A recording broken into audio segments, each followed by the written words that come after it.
So thank you for talking the CSR Journal. First, I'd like to know how's the experience of having the Standard Chartered marathon for so many years. Um, I think the Standard Chartered Mumbai Marathon has really spurred a movement, right? It was the first event where running really took to the streets. So you've now had health and fitness as a cornerstone for the working athlete, as we call them. So if you look at the entire population of runners today and the way running is taken off, it's 700 road races today. When the Mumbai Marathon started, that was pretty much zero, right? So that's the kind of growth that it has shown. And I think the interesting part of what the sport has done is the ability to be able to raise funds, the ability to be able to raise funds for deserving causes. And the method is, it's not chanda, it's not a donation, right? What's actually done is the NGOs are taught and their capacity is built to be able to use the bib to be able to raise awareness and funds. So I think as a sport, where the Standard Chartered Mumbai Marathon really took off at the sport level, I think this is a very unique facet of the event. When you speak about sports at large, being an international company and widely present in India, when we look at sports from the CSR part of it, one factor is that there's very little money that goes to it, and second, there's very low boost to the field at large.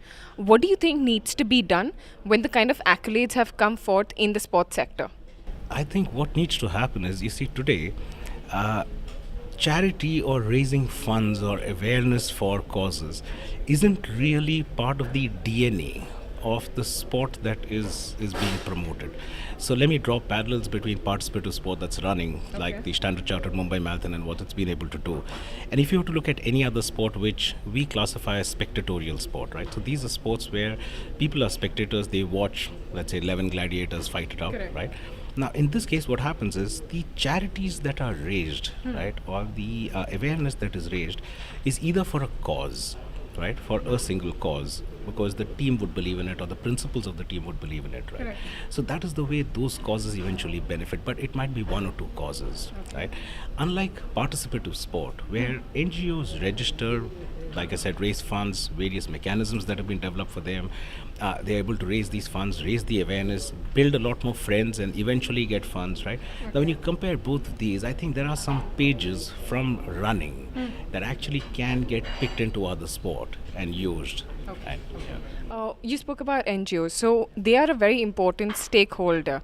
How much do you believe it reaches the last mile, the beneficiaries, through all the funding and the NGO involvement? How much of it is really going to the last mile? See, I won't be able to speak on behalf of, like, for example, this year I think it's 285 or 88 NGOs that have actually utilized the event, right?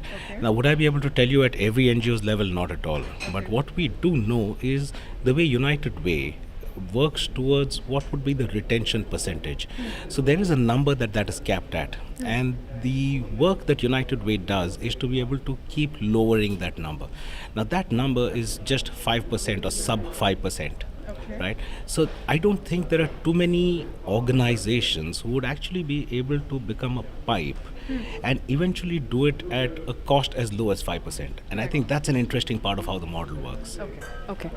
Through all the years that the marathon has been there, is there a personal interesting anecdote? I'm sure there would be several that you've liked, maybe causes or incidents that you've seen. If you can tell me a few of them. There's just too many. There's just Tell too me a many, and I couple have of to be them. and I have to be honest. I don't think we can really take to a particular cause, right? But what I would like to talk about is, so I actually raised funds. So we used to have a race in Bangalore called the CEO Dash, which was a 400-meter race, and I'm not a runner, right? So I actually trained for it, and I reached out to just 7 people, and I said, you pay if I come in the top 3. Right, and these are the causes that I'm going to be running for. So one of them was in wildlife, which is something that's very dear to me as an individual. The other was in sport, which was about 2 kinds of sport. One was sport for people with disabilities, and the other one was for sport, which was actually a very interesting program. It's run by a company called Bangalore School Sports Foundation, and what they do is it's about making sport inclusive for children with AIDS. Right now, these were the 3 causes for which I ran, and I managed to raise, I think, almost 6.5 lakhs. Right, and all that it was the question is, who makes the ask?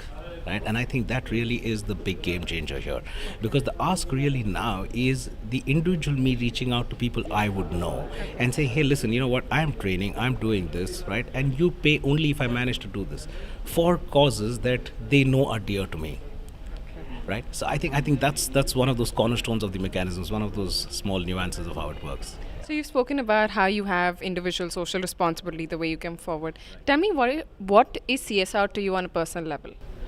Um, so I think quite a few of the reflections of what you see the organization doing happen from the beliefs that all of us carry. Okay. Right. So Anil, Vivek, myself, Aarti, a very integral part. She overlooks the entire charity aspect. We are very clear that these are the principles by which we function. So again, let me go back to what I said.